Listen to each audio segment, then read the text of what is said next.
প্রিয় দর্শক, আসসালামু আলাইকুম। আজকে চলে আসছি গ্লোবাল ভিলেজ, দুবাই, সংযুক্ত আরব আমিরাত। সপরিবারে চলে আসছি। প্রচুর ভিড়। আমরা সিগন্যাল ক্রস করব, জেব্রা ক্রসে দাঁড়িয়ে আছি। গ্লোবাল ভিলেজে ঢুকবো ইনশাল্লাহ। আপনাদেরকে পুরো গ্লোবাল ভিলেজটা যতদূর সম্ভব দেখাবো। অলরেডি জেব্রা ক্রস ছেড়ে দিছে সিগন্যাল, সবাই পারাপার হবে এখান দিয়ে। আব্বু, তুমি আমার হাত ধরো। এই দেখতে পাচ্ছেন, এটা বিকেল 4টা বাজে এটা ওপেন হয়, রাত আজকে 1টা পর্যন্ত। নর্মালি 12টা পর্যন্ত, শুক্রবারে 1টা পর্যন্ত এটা চলবে। এটা অলরেডি লাইটগুলো জ্বালায় দিছে। সন্ধ্যা হয়ে গেছে, যার কারণে আমি 4K ভিডিওটা বন্ধ করে দিলাম। 4K দিলে খুব একটা ক্লিয়ার আসবে না। দেখতে পাচ্ছেন এই লাইটগুলো কিছুক্ষণ পরপর কিন্তু চেঞ্জ হবে। এই গ্রিন থেকে এখন হয়ে যাচ্ছে ব্লু, ব্লু থেকে পার্পল হয়ে যাবে, এরকম চেঞ্জ হতে থাকবে। এখন আমরা এখান থেকে টিকিট নেব, সম্ভবত টিকিট কাউন্টার, ওই যে ticket counter, global village ticket. আমি ওখানে একজন সিকিউরিটি গার্ডকে জিজ্ঞাসা করলাম যে আমার ছেলের টিকিট লাগবে কিনা। ওই যে আমার ছেলে, ওর বয়স তো 5 বছর, তো বললো যে অবশ্যই টিকিট লাগবে। সেটা হচ্ছে 4 বছরের উপরে গেলে, 3 বছরের উপরে গেলে টিকিট লাগবে। হ্যাঁ, 3 বছরের উপরে গেলে টিকিট লাগবে। হচ্ছে সানডে থেকে থার্সডে পর্যন্ত 25 টাকার, অন্যান্য দিন মানে অন্যান্য দিন বলতে শুক্র শনিবার 30 টাকা। তার মানে আজকে আমাদেরকে 30 টাকা করে টিকিট নিতে হবে। অলরেডি আমার টিকিট মিলে গেছে। এখানে 3টা টিকিট আছে, 3টা টিকিটের জন্য পে করেছি 30 টাকা করে এক একটা। 3টা টিকিট এখানে কার্ড দিয়ে পে করা যায়, সমস্যা নেই। এই যে 90 দিরহাম, 90 দিরহাম মানে 3000 টাকা বাংলা টাকায়। অলরেডি পে করে দিলাম। এখন আমাদের প্রবেশের পালা। কাছে আবার ব্যাগ আছে, ব্যাগ স্ক্যান করতে হবে দেখে এটা দিয়ে ঢুকতে পারলাম না। আমাদেরকে ঢুকতে হবে এটা দিয়ে, যেহেতু আমাদের ব্যাগ আছে। এখানে আমাদের টিকিট স্ক্যান হয়ে গেছে, যে বারকোড আছে। এখন আমরা ব্যাগ স্ক্যানিং রুমে ঢুকতেছি। এই হচ্ছে ব্যাগ স্ক্যানিং রুম। হ্যাঁ, ব্যাগ দিয়ে দাও। স্ক্যানিং শেষ করে আমরা এই যে প্রবেশ করলাম গ্লোবাল ভিলেজের অন্দরমহলে। ইয়ে লালাল্যান্ড, মোমোস। আমরা অলরেডি ভিতরে চলে এসেছি। ওয়াও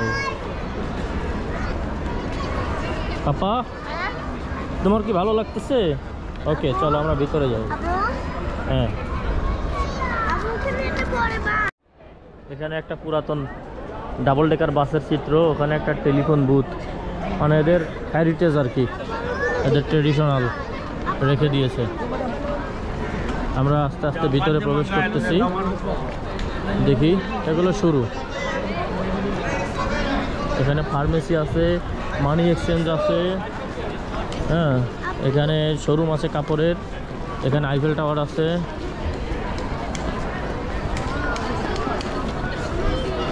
বিভিন্ন বিষয়ের উপরে বিভিন্ন নিদর্শন এখানে তৈরি করে রেখেছে গেটে। এবং মূল বিষয়টা হচ্ছে ভিতরে, আমরা ভিতরের দিকেই যাচ্ছি। এখানে ক্যাফে আছে, অনেক খাবারের জায়গা আছে। হ্যাঁ, ও সাইডেও আছে। এখানে তুর্কি, এটা হচ্ছে তুর্কি প্যাভিলিয়ন। এই যে এই সাইডে টার্কিশ প্যাভিলিয়ন। এই যে এই তুর্কি দিয়ে ঢুকে ঘুরতে ঘুরতে ঘুরতে ঘুরতে এই দিক দিয়ে কুয়েত দিয়ে এসে শেষ করব। এইটা হচ্ছে কুয়েত। তো আমরা তাহলে শুরু করব হচ্ছে তুর্কি দিয়ে।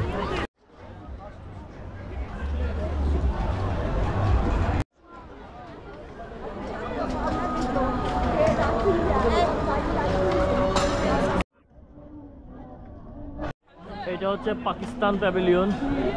এখানে পাকিস্তানি পোশাক সহ পাকিস্তানের সব সরঞ্জাম যা ভিতরে দেখতে পাচ্ছেন, এগুলো সব পাকিস্তানি প্যাভিলিয়ন। এবং এটা আপনাদেরকে ভিতরে ঘুরে এত দেখানোর কিছু নাই, যা আইটেম আছে এর মধ্যে সব পাকিস্তানি প্রোডাক্ট। আমার সামনে এটা হচ্ছে ইউএই প্যাভিলিয়ন। ইউএই প্যাভিলিয়নের পরে হচ্ছে খলিফা বিন জাহেদ আল নাহিয়ান ফাউন্ডেশন। এইটা দেখতে পাচ্ছেন শ্রীলঙ্কান প্যাভিলিয়ন। এখানে সব শ্রীলঙ্কান যে ট্রেডিশন আছে সেইগুলো। হাতি, দুই সাইডে 2টা হাতির দাঁত। আর এটা হচ্ছে আমাদের বাংলাদেশ, শ্রীলঙ্কার সাথে এটা আমাদের বাংলাদেশ। সম্ভবত বাংলাদেশের প্যাভিলিয়নের ফ্রন্ট সাইড এইদিকে, আমি অবশ্যই সেখানে যাওয়ার চেষ্টা করব। এই মার্কেটটা হচ্ছে আমাদের বাংলাদেশি মার্কেট। তো আমাদের বাংলাদেশের গেটটা এতটা জাঁকজমক করা হয় নাই, তার মানে আমাদের উদ্যোক্তা এই কাজে নাই। অর্থ পাচারের কাজে আমাদের বাংলাদেশে খুব ভালো পারে, দেশের সম্মান কিভাবে বাড়াবে সেই কাজে নাই।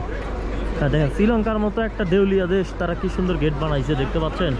এই যে লাল রঙের এই গেটটা হচ্ছে শ্রীলঙ্কার, আর এই সামনে যেটা দেখতে পাচ্ছেন বাংলাদেশ, এটা হচ্ছে আমাদের। কোনো সিস্টেম নাই, কিছু নাই, মানে এইখান থেকে একটা ফ্রন্ট সাইডে গেট থাকবে এটা না, ভিতর দিয়ে গেট করে রাখছে। কি বলবো বলেন। এটা সিরিয়ান প্যাভিলিয়ন, সিরিয়া। এখানে সিরিয়ান সব কৃষ্টি কালচার, ওদের ঐতিহ্যবাহী সব ড্রেস ট্রেস। হ্যাঁ, প্রেয়ার টাইম, সম্ভবত এখানে নামাজের ব্যবস্থা আছে মেবি। আমি এখানে নামাজের জন্য দেখি ঢুকতে পারি কিনা। এটা যদি নামাজের জায়গা হয় অবশ্যই নামাজের জন্য ঢুকবো। মাগরিবের আজান হলো মাত্র। আমার সামনে আছে, এই সাইডে হচ্ছে কোরিয়ান প্যাভিলিয়ন, এটা হচ্ছে আমেরিকান প্যাভিলিয়ন, এরপরে ইউরোপ, এরপর রাশিয়া, এরপর আফ্রিকা। এদিক থেকে ভিতরে আরও অনেক আছে। তা আমি এখানে দাঁড়িয়ে যা দেখতে পাচ্ছি আর কি, মাঝখানে অনেক সুন্দর, সবাই বসে রিল্যাক্স করতেছে। ওখানে একটা অ্যামিউজমেন্ট পার্কের মতো আছে, বাচ্চাদের খেলার জায়গা। আমাদের বাংলাদেশ লেখাটা কিন্তু স্পষ্ট এখান থেকে দেখতে পাচ্ছি। হ্যাঁ, পজিশনটা খুব সুন্দর হয়েছে বাংলাদেশের। এই মিডিলে দাঁড়াইলে একদম চোখের সামনে জল করে। একটা জায়গাতে যখন ঘুরতে যাবেন তখন সব থেকে বেশি ইম্পর্ট্যান্ট হয়ে দাঁড়ায় ওয়াশরুম। ওয়াশরুম না থাকলে বড়ই সমস্যা। তো আপনারা যারা গ্লোবাল ভিলেজে আসবেন নতুন যারা, তারা অবশ্যই আমার মতো যাদের ডায়াবেটিস আছে তাদের সমস্যাটা বেশি, খেয়াল রাখবেন সিরিয়ান প্যাভিলিয়নের পাশেই হচ্ছে ওয়াশরুম। এটা হচ্ছে এই যে সিরিয়ান প্যাভিলিয়ন, আর এটা হচ্ছে আপনার দুবাই বেস্ট এন্টারটেইনমেন্টের টিকেটের বুথ। এই দুইটার মাঝখানে এই যে দেখতে পাচ্ছেন ওয়াশরুম, মেল ফিমেল, প্রথমটা হচ্ছে পুরুষ, তারপর হচ্ছে মহিলা। তো আপনারা কোনো টেনশন করবেন না, খুব সুন্দর ব্যবস্থা আছে, ভিভিআইপি সুন্দর, 5 স্টার লেভেলের ব্যবস্থা আছে, নো প্রবলেম। এখন আছি আমেরিকান প্যাভিলিয়নের একদম সামনে, দেখতে পাচ্ছেন আমেরিকান প্যাভিলিয়ন। এই পুরাটাই আমেরিকান প্যাভিলিয়ন। সামনে আবার একটা অ্যামিউজমেন্ট পার্ক আছে, আর এই পাশে হচ্ছে এই যে কোরিয়া, তারপরে থাইল্যান্ড। সব নাক গোছাপাটি দেখি এক জায়গা।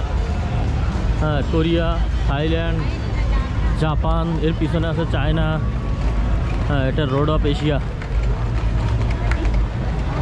Road of Asia. মালয়েশিয়ার টুইন টাওয়ার এখানে দেখা যাচ্ছে, পেট্রোনাস টুইন টাওয়ার। এটা হচ্ছে জাপান।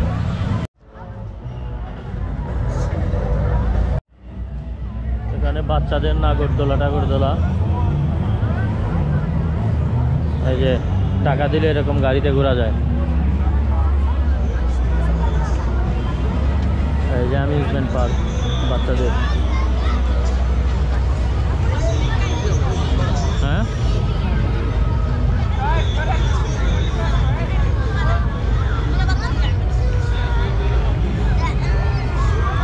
তাহলে আমার ক্যান্ডি খাইব। কয় টাকা ভাই? কত করে? 15। দেখেন, যেখানে আমাদের দেশে ছেলেদের ডাঙ্গুলি খেলানো শেখানো হয়, লাটিম খেলানো শেখানো হয়, মার্বেল খেলানো শেখানো হয়, সেখানে বিদেশের বাচ্চারা এই বয়সেই 4-5 বছর 6 বছর বয়সে ট্রেনিং নিচ্ছে কীভাবে এক্সকাভেটর দিয়ে মাটি তোলা হয়, কীভাবে একটা এক্সকাভেটর পরিচালনা করা হয়। দেখছেন কত আপডেট।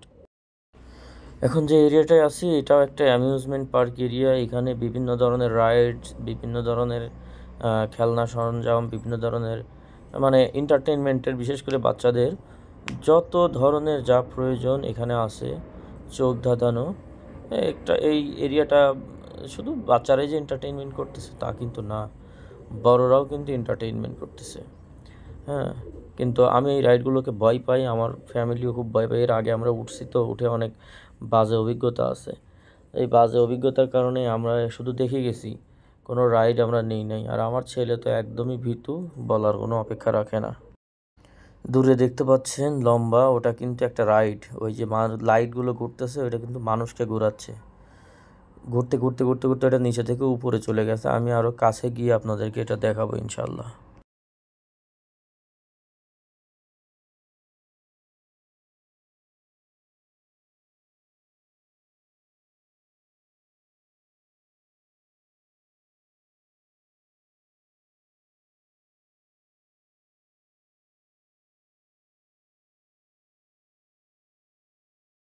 তো আপনারা দেখতে পাচ্ছেন আফগানিস্তান প্যাভিলিয়ন, তারপরে হচ্ছে ওমানের প্যাভিলিয়ন। আফগানিস্তান, ওমান, এরপরে ওই যে দূরে যেটা দেখা যাচ্ছে লাল, চায়না। চায়না প্যাভিলিয়ন অনেক বড়, বিশাল এরিয়া জুড়ে চায়না প্যাভিলিয়ন। এত বড় প্যাভিলিয়ন হয়তো বা আর কোনো দেশের নেই। চায়না প্যাভিলিয়নটা হচ্ছে সব থেকে বড় এবং সব থেকে ওদের যেই চাইনিজ যেই ট্র্যাডিশন, ড্রাগন যেই কী বলে আর্কিটেকচার, সেটাকে এখানে নিখুঁতভাবে ফুটিয়ে তুলেছে। এটা অন্যান্য সব যেই ইয়েগুলো আছে, প্যাভিলিয়নগুলো আছে, সবার থেকে আলাদা একটু চায়না। বুঝতেই হবে চায়না হচ্ছে পৃথিবীর সব থেকে বড় বিজনেস হাব, এবং তারাই তো এই পৃথিবীতে, সারা পৃথিবীতে যত ধরনের এই ধরনের মেলা হয়, এই যে কী বলে আপনার যে এখানে যেরকম হচ্ছে গ্লোবাল ভিলেজ, এরকম সারা পৃথিবীতে যত ট্রেড ফেয়ারগুলো হয়, লোকেশনগুলো হয়, যত ইভেন্ট আছে, সব জায়গাতে আর কোনো দেশ না থাকুক চায়নাকে আপনারা পাবেন। কারণ চায়নাই হচ্ছে পৃথিবীর বণিক দল, ওই দেশটাই হচ্ছে একটা মানে বণিকদের দেশ। যতদূর দেখতে পাচ্ছি হেঁটে হেঁটে যাচ্ছি আমি এখন, ওই যে ওমানের কর্নার থেকে শুরু হয়েছে আপনারা দেখতে পাচ্ছেন, এখনও পর্যন্ত হেঁটে হেঁটে যাচ্ছি। এটা তো ফ্রন্ট সাইড, ভিতরে তো আরও অনেক বড়। ফ্রন্ট তো হচ্ছে শুধুমাত্র গেট, ভিতরে তো মূল স্টলগুলো। হাঁটতে হাঁটতে চলে আসলাম একটা ফ্যালকনের সামনে, কালার চেঞ্জেবল ফ্যালকন। দেখতে ভালো লাগতেছিল, এই জন্য ছেলেকে বললাম তুমি এখানে একটু দাঁড়াও, একটা শট নিই। তো ফ্যালকন হঠাৎ করে তখন নীল রঙের হয়ে গেল। সম্পূর্ণটা নীল রঙের ভালো লাগতেছিল না। দেখতে দেখতে মানুষ ভর্তি করে নিয়ে নাগরদোলাটা উঠতে উঠতে সর্বোচ্চ চূড়ায় উঠে গেল, এখন আস্তে আস্তে নামতেছে। ওই যে লাইটগুলো দেখতে পাচ্ছেন ঘুরতেছে চারদিকে, ওগুলো মানুষের পায়ের নিচে এরকম লাইট লাগানো আছে চেয়ারের সাথে আর কি। এখন নামতেছে, এটা মানুষ ওখানে উঠে খুব আওয়াজ করতেছিল, চিল্লাচিল্লি করতেছিল। আসলেই তো একটা ভয়ঙ্কর ব্যাপার, মানুষকে শুধুমাত্র চেইনের সাহায্যে বেঁধে এত উপরে নিয়ে আবার ইচ্ছা মতো ঘোরান দেবে, একটা ভয়ঙ্কর ব্যাপার হওয়াটাই স্বাভাবিক। কারণ আমার তো মনে হচ্ছে অনেকের চোখ দিয়ে পানি বের হয়ে গেছে। আমি এর আগে রাইডে উঠেছিলাম একবার, আমার চোখ দিয়ে পানি বের হয়ে গেছিলো। তারপরে যে জীবনে তবা করছি যে অন্তত রাইডে আর উঠবো না কখনো।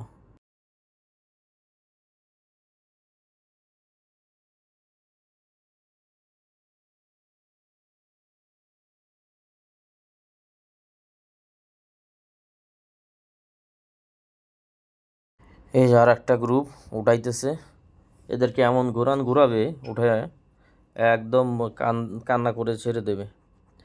আমার তো মনে হয় কান্না করেই দিয়েছে তখন, দেখেন না কোন উঁচুতে চলে গেল। এখন ইচ্ছা মতো ঘুরাবে, পাখার মতো ঘুরাবে, চরকি। মানুষের এত শখ, আসলে শখের একটা বয়স থাকে, আমরা তো সেই বয়স পার করে আসছি, তাই এখন অনেক সময় শখ করে না, আবার অনেক কিছুতে শখ করলেও ভয় করে যে এটার চাপ নিতে পারবো কি না। দেখেন না কোথায় নিয়ে ঘুরাচ্ছে, দেখতে ভালো লাগে। আমার ছেলে মেয়ে আর একটু বড় হলে হয়তো বা দু একটা রাইডে উঠাবো, ওরা তো এখন অনেক ছোট, এখন তো ওরা উঠতে পারবে না, আর আমি তো এসব বিষয়ে ভয়ই পাই। দেখতে ভালোই লাগে অবশ্য।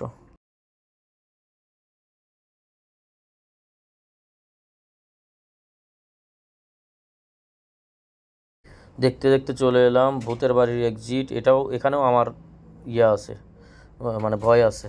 এই একবার ঢুকেছিলাম নরসিংদী ড্রিম হলিডে পার্কের ভূতের বাড়িতে, জীবনে যেই শিক্ষা পাইছি আর জীবনে কোনোদিন ভূতের বাড়িতে ঢুকবো না। এটা হচ্ছে গ্লোবাল ভিলেজের ভূতের বাড়ির এক্সিট পার্ট। এই দিক দিয়ে সবাই বের হচ্ছে আর কি, ওই যে দেখতে পেলেন বাবা মা বের হলো।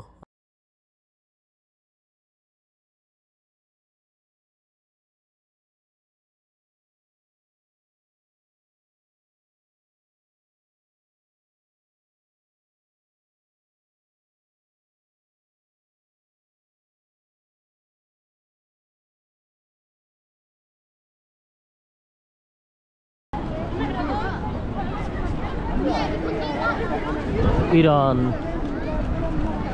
চায়নার অপোজিটে ইরানিয়ান প্যাভিলিয়ন। এটা হচ্ছে ইরানের, ইসলামিক রিপাবলিক অফ ইরান। সুন্দর।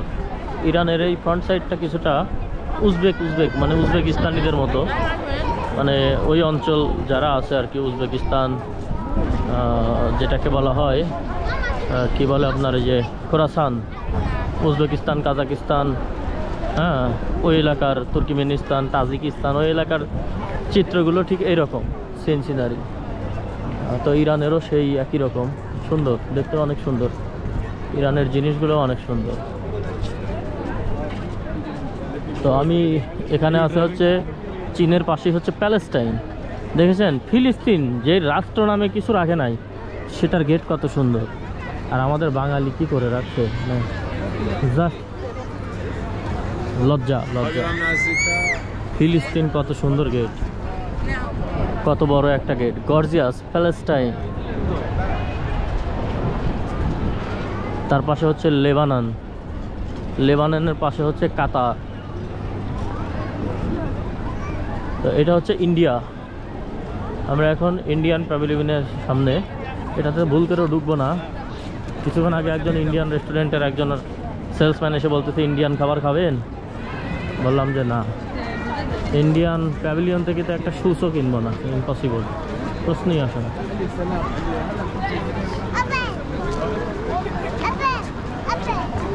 এটা হচ্ছে লেবাননের পাশে হচ্ছে কাতার। কাতারের পরে দেখতে পাচ্ছি জর্দান। জর্দান তো অনেক বড় প্যাভিলিয়ন। সৌদি আরবিয়ার পরে দেখতে পাচ্ছি মরক্কো, তারপরে দেখতে পাচ্ছি ইজিপ্ট। ওগুলোর সামনে দিয়েও যাব। মানুষে মানুষ, ক্রাউড। এখানে দিল্লি ধাবা, এখানে ঢোকার প্রশ্নই আসে না। ইন্ডিয়ান জিনিস বাংলাদেশিদের জন্য হারাম। বাংলাদেশের সাথে ইন্ডিয়ার কি হয়েছে না হয়েছে সেটা ফ্যাক্ট না, এটা একটা দেশের সাথে আর একটা দেশের হতেই পারে বিভিন্ন স্বার্থের কারণে। কিন্তু দেশের ভিতরে যে মসজিদ ভেঙে ভেঙে মন্দির করতেছে, মুসলমানদের ধরে ধরে অত্যাচার করতেছে, মারতেছে, হত্যা করতেছে, গরু খাওয়ার অপরাধে মানুষকে জবাই করতেছে। মানে গরু মারলে তাদের কলিজায় লাগে, অথচ মানুষ মারে তাদের কলিজায় লাগে না। এই যে অনৈতিকতা, এগুলোর কারণে ইন্ডিয়াকে ঘৃণা করি। মানে ইন্ডিয়ার এই কালচারগুলোকে, ইন্ডিয়ার যে সার্বিকভাবে রাষ্ট্র হিসাবে তা না, মানে সার্বিকভাবে এই যে কিছু কিছু অনিয়ম, এই জিনিসগুলোর কারণে ইন্ডিয়াকে দেখতেই পারি না, মোটেও ভালো লাগে না। তো যাই হোক, এই যে আমি সৌদি আরবিয়ান প্যাভিলিয়নের সামনে, এরপরে মরক্কো, তারপরে Bahrain, Egypt, Bahrain, Yemen, Kuwait আমি এখান থেকে দেখতে পাচ্ছি। এই পাশে হচ্ছে জর্দান এবং ওইটা হচ্ছে ইরাক, ইরাকি প্যাভিলিয়ন। তো আমরা এখন কিছু খাবো। এই যে এখানে কিছু খাবার দেখতে পাচ্ছি, California chicken, chicken rap, cheese fries, fries chicken plate. তো অবশ্যই এখান থেকে কিছু তো খাবোই, কি খাওয়া যায় দেখি। এটা এখন আছি মরক্কো, মরক্কান প্যাভিলিয়ন। কোথায় যে খাবো, কোন খাবার খেতে পারবো আর কোন খাবার খেতে পারবো না, এটা বিচার বিবেচনা করতে করতেই খিদা মনে করেন যে নষ্ট হয়ে যায়। টার্কিশ বেকড পটেটো, দেখি কিছু একটা এখান থেকে খেয়ে নেবো, ক্ষুধা তো লাগছেই। পার্সিয়ান কাবাব, পার্সিয়ান কাবাবও খাওয়া যায়, ইরানিয়ান আর কি। এই ইরানি খাবার খাবো, ইরানি পার্সিয়ান কাবাব খাবো, চলো ওই যে ওই পাশে আসো, জানি না, আসো। পার্সিয়ান কাবাব মানে ইরানি কাবাব আছে এখানে, দেখতে পাচ্ছি। আমি তো খেতে পারবো, কিন্তু আমার ফ্যামিলি বাচ্চা এরা খেতে পারবে কিনা বুঝতে পারতেছি না। শর্মা আছে, কাবাব আছে, ঠিক আছে। আর ইরানিয়ান খাবার এগুলো ফ্রেশ হবে, খুব সুন্দর হবে। এখানে বসে খাই, আসো, বসার সুন্দর জায়গা আছে, বড় সড়ো আছে। এখানে কি, এখানে তো পানি দেখতেছি, পুকুর, এটা দেখি নাই। এখানে আবার কি কারবার, ওরে বাবা, তো বিশাল বড় পুকুর করে রাখছে মাঝখানে। ওয়াও, এখানে আবার নৌকাও আছে। শেখ হাসিনা দেখলে তো খুশি হয়ে যায়, তো নৌকা বানায় রাখছে। এই যে ওই যে ট্যুর করতেছে। Wow, Arabian horse. আবার ঘুরে সামনে চলে আসছি, মরক্কো পার হয়ে ইজিপ্ট, এই যে বাহরাইন, এরপরে ইয়েমেন, তারপরে কুয়েত চলে আসছে অলরেডি। আমরা আবার ফ্রন্ট সাইডে চলে আসছি, মানে রাউন্ড সার্কেল ঘুরতে ঘুরতে ঘুরতে ঘুরতে আবার সেই প্রথমেই চলে আসছি।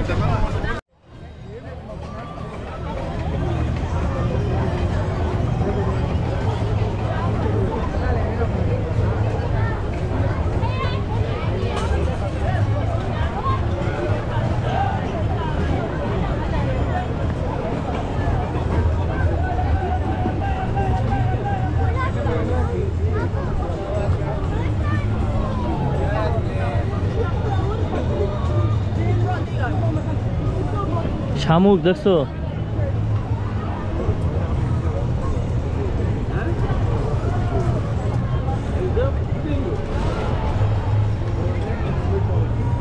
এদিক দেখো।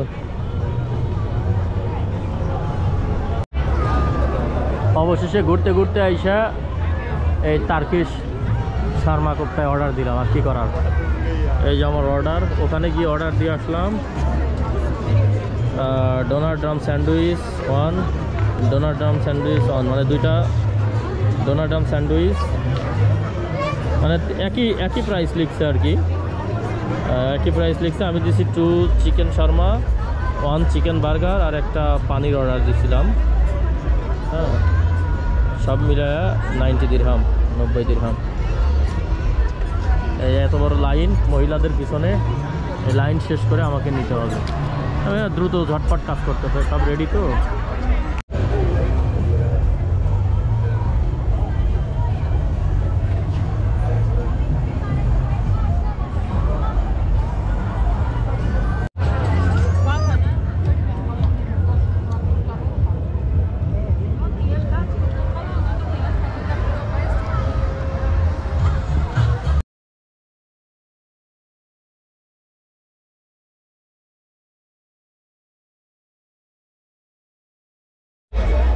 প্রিয় দর্শক, ঘুরলাম ফিরলাম, তারপরে খাইলাম, বেড়াইলাম, সব কিছু দেখলাম।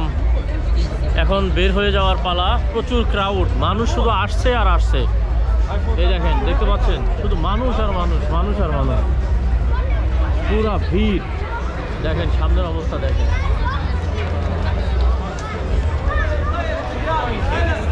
শুধু মানুষ আর মানুষ। যার কারণে আমি বাচ্চা কাচ্চা নিয়ে এই ভিড়ের মধ্যে হাঁটা যায় না, এই জন্য চিন্তা করছি যে এখন বের হয়ে যাব।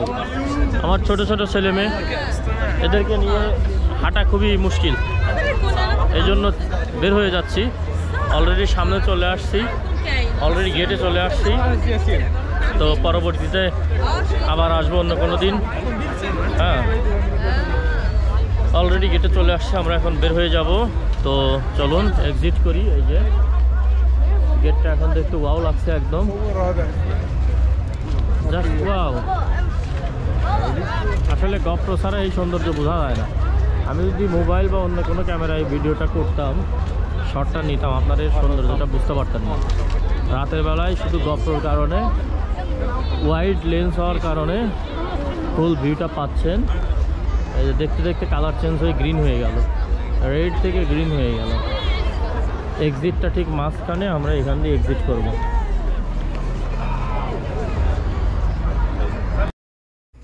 আমরা অবশেষে প্রবেশ করলাম যেই মধ্যখানের যেই গম্বুজটা ছিল বড়, সেই গম্বুজের মাঝখানে। আসলে উপর দিকে প্রথমে ভেবেছিলাম যে হয়তো প্রজেক্টর দিয়ে কোনো লাইট করা হচ্ছে বা লেজার দিয়ে, পরে দেখলাম না, আসলে এই গম্বুজের মাঝখানে মাথার উপরে যে ছাদটা, এটা পুরোটাই একটা এলইডি মনিটর, পুরোটাই একটা এলইডি মনিটর।